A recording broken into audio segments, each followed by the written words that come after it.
Oi pessoal, tudo bem? Hoje a gente vai estar falando sobre um tema que às vezes era um pouco de dúvida, né? Que é justamente referente a escalas, né? Escalas de ampliação e de redução, né? Que são muito aplicadas aí aos desenhos, né? Os desenhos técnicos, né? Bom, primeiro ponto, né? A escala ela tem como base justamente manter a proporção do elemento real em relação ao elemento representado, né? Ou seja, o elemento desenho. Né? Então, quando você tem um desenho que ele está na mesma ordem de grandeza, ou seja, a gente indica que ele está na escala normal, né? Ou seja, na escala 1:1. O que significa essa escala 1:1? Que a cada 1 milímetro do desenho representa 1 milímetro da peça. Né? Isso aí a gente falando referente à parte mecânica, né? Com base na unidade de milímetros. Né? Então, a cada 1 milímetro do desenho, a gente tem 1 milímetro da peça. Ou seja, a gente tem aqui desenho, peça. Né? Vou colocar aqui elemento real.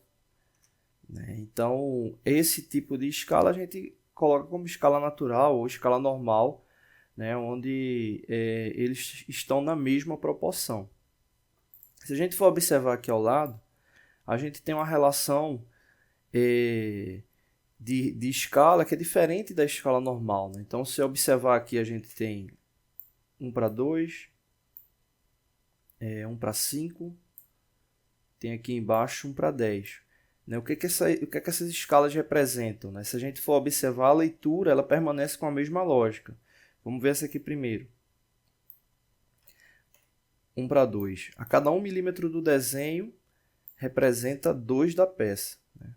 Ou seja, se eu tenho esse desenho aqui de uma peça, significa que na proporção dele, o elemento real ele vai ter o que? O dobro. Ou seja, o desenho ele vai ser menor que a peça. Então, esse tipo de escala aqui, 1:2, 1:5, 1:10, ou essas outras aqui também, 1:20, 1:50, 1:100, eles representam a escala de redução. Né? Então, significa que o desenho ele vai ser menor do que o elemento real, o elemento físico.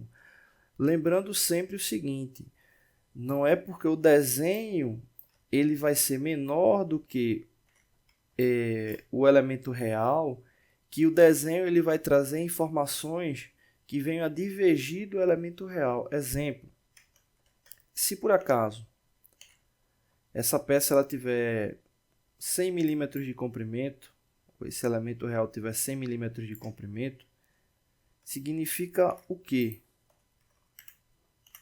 Que o comprimento no desenho ele vai ter a metade, ou seja, 50 milímetros, correto. No desenho, se a gente for medir a proporção, a gente vai ver que essa peça ela vai ter 50 milímetros de comprimento no desenho. Né? Mas a informação escrita no desenho ela vai ter o mesmo valor da peça real, ou seja, 100 milímetros. Porque o objetivo não é o desenho vir a divergir da peça, é apenas para que a peça ela venha a ter uma diagramação melhor naquele formato de folha. Né? Exemplo, você está com um elemento lá que tem um comprimento aí de 1000 milímetros, 1200 milímetros, né? Ou seja, você vai fazer essa impressão em um formato A1, A0, ou seja, um formato com uma dimensão considerável para poder fazer a representação desse desenho. Né? Então, dependendo da situação, às vezes até é necessário, mas em muitos casos você vai ter só o gasto mesmo do papel e não vai ter uma necessidade de diagramação coerente. Né? Então, você pode imprimir lá em um A4 e um A3 que não vai ter problema. O que é que vai acontecer? A proporção do desenho em relação ao produto real é que vai ser menor. Né? Mas a informação contida no desenho ela tem que ser a mesma, até porque se você for fazer um processo de manutenção, se você for conferir uma medida no elemento real, ou se você for fabricar o elemento real, você precisa das dimensões corretas. Né? Então, o objetivo da escala é justamente fazer um melhor enquadramento, né? Ter uma melhor diagramação do desenho em relação ao elemento real no papel.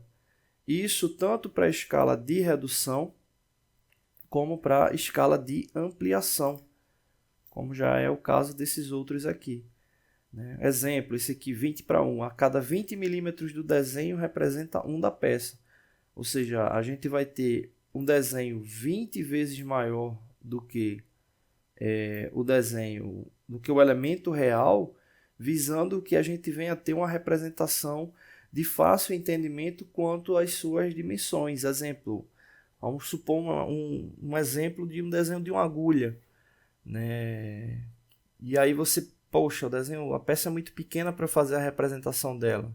Então eu posso utilizar uma escala de ampliação, onde o desenho ele vai ser maior do que a peça, mas as representações, as informações técnicas no desenho, elas vão ser correlatas com a peça. Então se essa agulha ela tem 1 milímetro de diâmetro, na escala de ampliação, o desenho da peça ele vai estar maior, obviamente, mas a informação desse diâmetro de 1 milímetro no desenho ela vai ser a mesma. Então é justamente para não ter confusão com esses elementos, né? Fabricação, manutenção, interpretação. Então o objetivo da escala é isso. Tá bom?